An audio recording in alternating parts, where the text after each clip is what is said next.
Yes, sir, ski. All right, let's rock and roll. Boom, boom. You already know what it is, man. It's Kid Billionaire Beat, back with another YouTube video banger. Shout out everybody who's on IG Live watching right now. This video, I want to get straight into it. 5 things I wish I knew before starting my event space business. Now, this is probably going to be one of the longer videos, simply because there are a lot of things to cover in this one.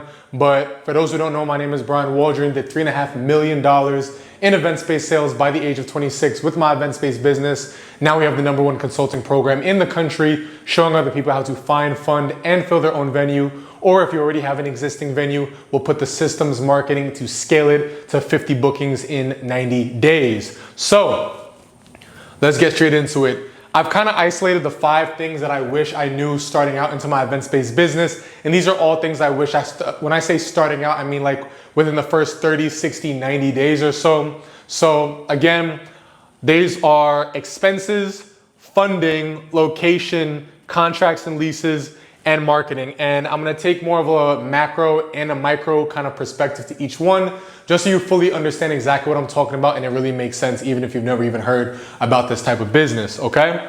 So, #1, expenses.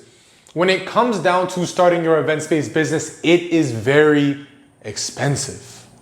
Not just regular expensive, not just, oh, I could trip and fall into some money expensive. Very expensive. Back when I first started in 2018, you could probably get a venue up and running for maybe like $10,000, $20,000. Now, ideally with inflation and everything like that, you're probably going to need about $30,000 to $50,000 in this day and age to get a space up and going. And that's not even with like the bells and whistles and everything like that. That's pretty super MVP, minimum viable product, which is what we kind of but talk about in Event Space Elites. But you definitely want to look at about $30,000 to $50,000 in your event space business, simply just to get it off the ground and up and running, okay? A big thing else that you're going to have to think about when you are looking at your event space business is things like marketing, contracts, leases, a lot of these other things that I'm talking about, build out, things, contingency. Say for example, you get screwed by a contractor, you get screwed by a lawyer, landlord wants an extra month of deposit, an extra month to feel safe, whatever the case may be. All these different things are things that you're going to have to consider, which is why it does not make sense getting into this type of business if you do not know what you're doing. Like I would tell people, hey, look, listen, if you're not going to get a mentor, if you're not going to get somebody who knows what they're doing in this business, I would stay the hell away, because this is one of those businesses where people can lose a lot of money fast. I've seen more businesses go out of business in this industry than any other, simply because people don't know what they're doing. Now, if you do have a mentor, if you do have a program like Event Space Elites or whatever the case may be, then that's a whole different ball game. You're fine. You'll know exactly what to do in a roadmap and everything like that. But if you don't, won't recommend it. #2, one of the biggest things, even if you get past the money hurdle, you get past knowing about like different expenses and you say, all right, cool, I'm cool. $30,000, $50,000. If I lose it all, it's whatever. One of the biggest things that I wish I did earlier on in my career is utilize funding. Now, for my first event space back in 2018, I saved up $30,000 of my own money from serving. I was living with my mom at the time. So I saved up all that money from serving and I eventually put it down to a space. Now, if I lost that money, I would have been cooked, like down for the count. So with that being said, I really wish I knew how to use other people's money when it comes down to funding. Knowing things like personal credit, knowing things like business credit, knowing things like credit card stacking, right? So all these different things kind of play a role in the whole funding, OPM, leveraging other people's money, because it's like, all right, cool. It's one thing to use your own, lose your own, you're down for the count. But if you lose somebody else, at least you still have your own money to pay it back and now you live another day. Right? So when it comes down to learning about business credit and personal credit and things of that nature, I just really wish I knew a lot more about these things. Now, don't get me wrong, I learned a little bit about it more so for my second space, but for my first space, I used my own money and things could have really just went bad. You know what I'm saying? So definitely one of the things that I wish I knew before starting my event space business is learning how to utilize other people's money, other people's funding, so that I wouldn't have to crash and burn on my own. Okay, #3, location. One of the biggest things about location that people don't realize is that how many locations actually go under the radar in your event space business on average? So we have a new offer in our event space leads program called the Event Space Leads Premier, where we'll actually find your event space in 30 days, right? Well, keys in hand, event space in 30 days. If you are interested in getting your own event space, everybody who's on YouTube Live, just comment, sorry, not YouTube Live, but on Instagram Live, just comment the word space and I'll shoot you over the link, and just make sure to look for the Premier offer. So when it comes down to location, one of the biggest things is volume. Volume, volume, volume, volume, volume. I always preach this. Always you want volume. And one of the biggest things with volume is that when you're doing it on your own, it can be very frustrating because you want to look at a lot of different locations. You want to get hyped up and you want to get all emotional about certain locations. And then when they don't work out, you're like, oh my God, that's frustrating. No, you know what I'm saying? But with the Premier, it's kind of cool because with the Premier, we actually take all that for you. We negotiate everything for you to the point where you'll get your keys in hand in 30 days. Very, very easy, very straightforward.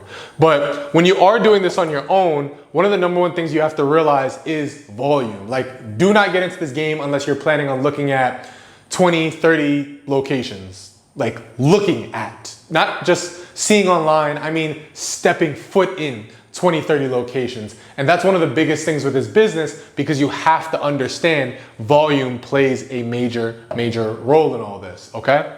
So I don't have to go too hard on that. That one's pretty straightforward. Coming down here to contracts and leases. Now this is super important, and I'm gonna tell you guys a story real quick.